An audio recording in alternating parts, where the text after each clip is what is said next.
Hey, I'm Peyman Nilforoush, co-founder CEO of NetShelter, here with Brian Solis, the author of the book Business, at the End of Business as Usual. Brian, thanks for coming by today to talk to the troops here. Yeah. Very excited to hear about your book. First question I have for you is, if there's a key takeaway for people that read the book, what do you want that to be? The first is that if you read this as an individual who lives and breathes in social networks, or who lives and breathes on, by using your iPhone or Droid or your tablet, and you are the people that are changing essentially the business landscape, essentially the world, how people communicate, how people connect, and how people share, discover, and learn. So in one way, there's a sense of validation, but at the same time, you are also contributing to a new world of influence. Because of your connectedness, because of the things that you find fascinating, because of the things that you share, you are literally building a media network around yourself, right? And when you look at not just the social graph, but the idea of the interest graph, right? People who are connected to one another based on the things that they find fascinating or interesting, you now start to make the world a much smaller place. So what used to be 6 degrees is maybe down to 2 or 3 degrees based on interests. So what you have is a highly efficient and a highly connected network for influence, for information to be exchanged and to influence behavior and outcomes. So the second takeaway that I want people to get from this is the idea that as a business, as a government, as any type of organization, that in order to stay relevant and not fall to digital Darwinism, which is what the book talks about, this idea that technology and society evolve faster than most businesses' ability to adapt. So that we have to recognize this opportunity, embrace it, and start to not just react to it, but ultimately try to lead it. And that requires a new mindset to first appreciate this new era of influence, and the idea of what was your customer is now also a connected customer. What is influence? What's the difference between real influence and social capital?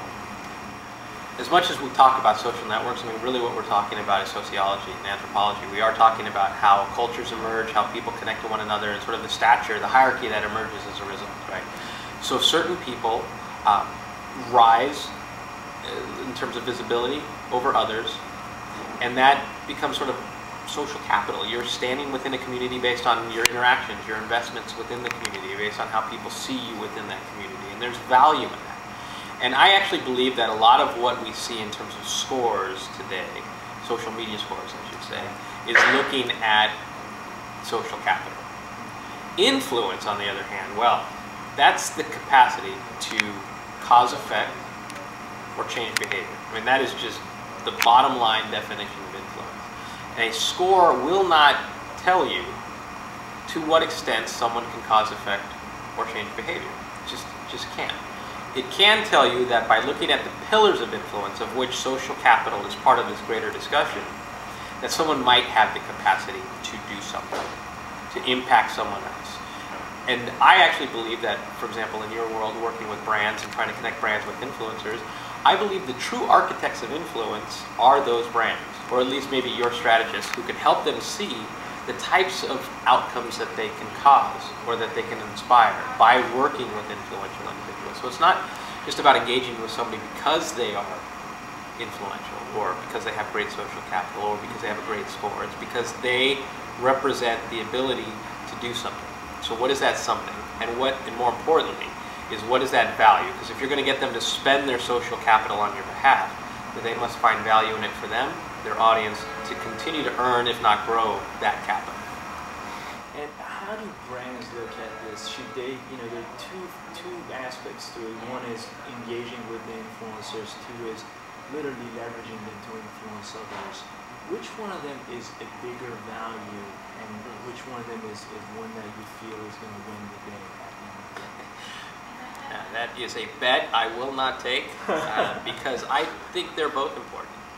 And it takes a different mindset for both, right? I mean, it depends on what the motivation of the influencer is, right? So some of them are investing everything they have into their prominence, and for that they need to make a living from it. And if promotions becomes a way of helping to offset the expenses of this lifestyle, then so be it. But they're going to be very careful about how they do it. And what brands need to think about is that it still comes down to social capital. That person is influential because the community finds value in their investment in that community. So how are you going to work with that individual where it's not just about pushing a message or pushing a click? It's about actually contributing value back into that person's community. And that's what really this is about. So you still have the promotional aspect of which can become much more intelligent and actually much more refined to the experience, to the click path, to the outcome. You know, that can be designed in that regard. But you also have those who do the relationship management.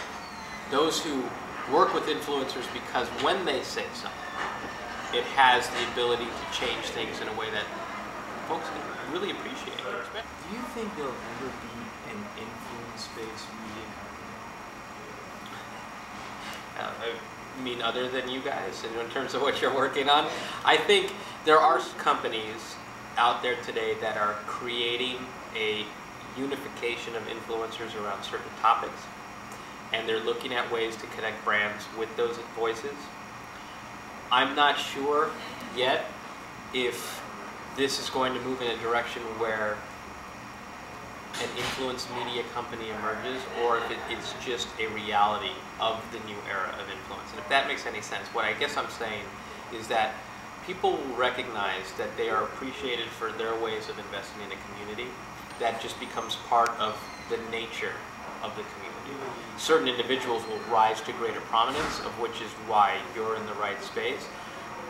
But that's where I believe it's going to be. It's about those companies who can find the right voices, connect the right companies, and have a mutual exchange of value where both can leave that exchange feeling like they would do it again, and the audience, the community around both, felt like there was something for that. That's an art and a science, and certainly that will be there will be networks around that do that better than others. That will emerge. Last question, and it's not going to be about influence. What's the takeaway for marketers from the Occupy movement? After studying the Occupy movement and just sort of all of the different reasons why they were organizing and to see it spread all over the world, you know, what I recognized was the impetus for it was in some way, shape, or form, whether it was government related, whether it was big business related, or whether it was just expressing emotion as to where they were in life. It was a consensus of when hope sort of transcended into despair. And it was a manifestation of this, where people came out and poured out to sort of just say, it's time, had enough. And it's just a matter of time until that unites, until people really understand that they have this power, that they have this influence, that they can unite using these tools quickly, efficiently, to bring about the change that they want to see. So businesses will be affected by this.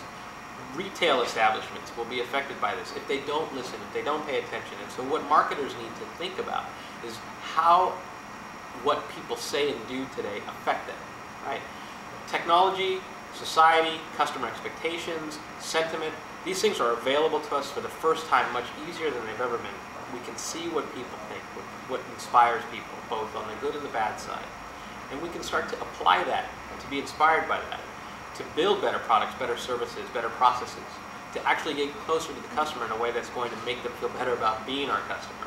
So marketers actually need to think about this as not just new channels to push things to people, but ways to improve an experience. Brian, thank you for coming by today. I know the troops really appreciate it, and I really appreciate it.